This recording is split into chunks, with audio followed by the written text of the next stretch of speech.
Baiklah, selamat datang buat keluarga besar dari MTS 2 Paciran ya, Muhammadiyah Paciran, MTS Muhammadiyah 2 Paciran. Jadi sekarang kita berada di Kawah Sikidang. Nah, di mana Kawah Sikidang ini banyak hal-hal yang bisa dieksplor, yang bisa digali informasinya, terutama untuk edukasi murid-murid dari MTS Muhammadiyah 2 Paciran. Jadi yang pertama terkait dengan apa sih Kawah Sikidang itu?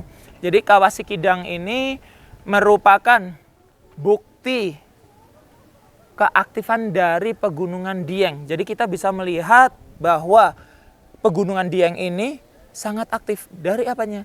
Dari adanya kawah-kawah yang ada di dataran tinggi Dieng, termasuk Kawah Sikidang ini. Nah, di Kawah Sikidang ini kita bisa melihat adanya aktivitas dari kawah yang dipengaruhi oleh termal atau panas bumi. Nah, ini juga bisa dijadikan informasi yang mengedukasi anak-anak tentang apa sih itu vulkanologi, apa sih itu tentang geothermal, karena sejatinya di Kawah Sikidang ini, area Dieng khususnya, itu ada geothermal project. Nah, berkaitan dengan Kawah Sikidang, jadi Kawah Sikidang ini merupakan kawah yang cukup unik. Karena apa? Karena Kawah Sikidang ini bisa berpindah tempat.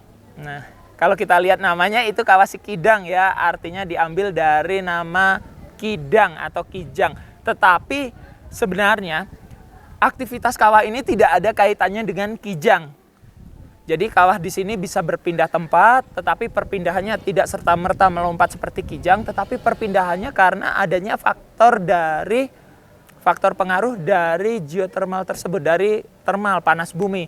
Jadi air bawah tanah terkena tekanan dari panas bumi sehingga air ini mengalir mencari permukaan-permukaan yang lebih lunak. Kebetulan permukaan di area Kawah Sikidang ini cukup lunak, makanya kawah-kawah di sini bisa muncul ke permukaan dikarenakan tekanan tersebut. Nah, bisa juga surut karena ada beberapa faktor lain, kemungkinan pemadatan permukaan akhirnya yang mengharuskan air ini mengalir mencari tempat yang lebih lunak lagi, dan akhirnya bisa muncul di setiap permukaan yang ada di Kawah Sikidang ini. Nah, berkaitan dengan termal ini, di Dieng sendiri ada namanya geothermal project.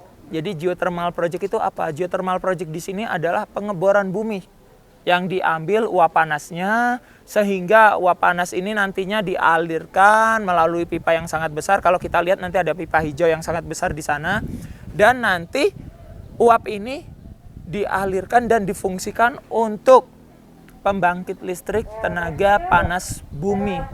Nah, kebetulan di Indonesia sendiri hanya ada 2, yaitu di Dieng ini dan juga di daerah Jawa Barat, di daerah Patoha.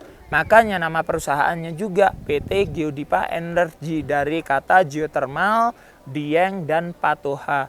Nah, semacam itu. Jadi untuk berwisata ke Dieng itu banyak sekali hal-hal yang bisa dikupas, mulai dari geografi dan geologinya, ya kan, vulkanologi, terus juga kultur masyarakatnya, terus historicalnya, bahkan sampai ke industrial termasuk UMKM, jadi industri kecil menengah ataupun mungkin industrial yang cukup besar, termasuk adanya penambangan geothermal tersebut ya. Seperti itu, kita berlanjut lagi nanti. Terima kasih untuk keluarga besar dari MTS Muhammadiyah 2 Paciran. Salam.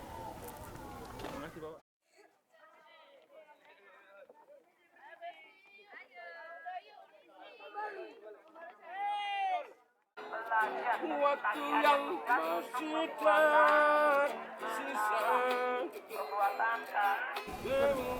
Oke, jadi untuk keluarga besar dari MTS Muhammadiyah 2 Paciran, apa sih yang bisa dieksplor di dataran tinggi Dieng ini? Tadi sudah ada sebagian kita ke kawah, yaitu untuk eksplorasi Kawah Sikidang, dan kita bisa belajar tentang vulkanologi, terus geografi, geologi, dan hal-hal yang berkaitan dengan Kawah Sikidang itu sendiri. Terus sekarang kita berada di Kompleks Candi Arjuna. Kita mengupas informasi mengenai percandian, arkeologi, juga sejarah, dan tentunya karena letak candi ini berada di kawasan dataran tinggi Dieng yang dimana terletak di alam yang sangat indah, maka kita juga mempelajari tentang alam Dieng gitu ya. Nah, terus selain itu juga ada hal yang menarik, yaitu dari budaya masyarakat sekitar, juga warisan-warisan budaya tersebut, semisal dari kehidupan masyarakatnya bagaimana, dan juga tentang warisan yang bisa kita nikmati. Contohnya kayak tarian tradisionalnya, juga di Dieng terkenal dengan adanya upacara ritual pemotongan rambut gimbal bagi anak-anak yang berambut gimbal. Jadi rambut gimbal ini juga merupakan salah satu ikon yang ada di Dieng. Makanya kita harus mempelajari tentang hal-hal tersebut.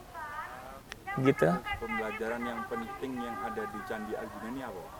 Oke, untuk pembelajaran seputar candi kita berfokus pada satu arkeologi. Arkeologi itu artinya adalah bukti-bukti sejarah termasuk bangunan candi ini, artefak-artefaknya, ada beberapa juga bagian-bagian dari area candi itu sendiri, ada dharmasala, umpak, dan segala macamnya.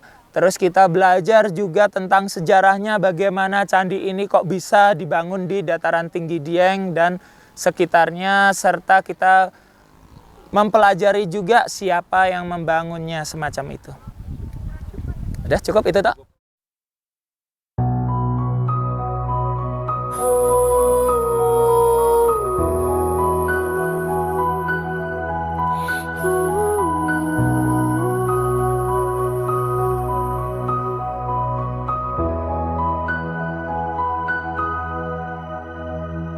Hei manis, coba kau catat keretaku tiba pukul 4 sore. Tak usah kau tanya, aku ceritakan nanti. Hei manis, kemana saja, tak ada berita, sedikit cerita. Tak ku baca lagi pesan di ujung malam. Dan Jakarta muram kehilanganmu. Terang lampu kota tak lagi sama. Sudah saatnya kau tengok puing yang tertinggal. Sampai kapan akan selalu berlari? Hingga kini masih selalu ku nanti-nanti. Terbawa lagi langkahku ke sana. Mantra apa entah yang istimewa, ku percaya selalu ada sesuatu di Jogja. Dengar lagu lama ini katanya, izinkan aku pulang ke kotamu. Ku percaya selalu ada sesuatu di Jogja.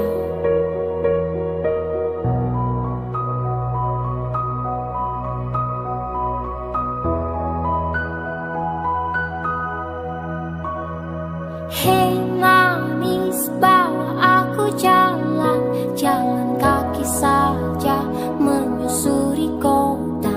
Ceritakan semua ceritamu padaku. Ya Jakarta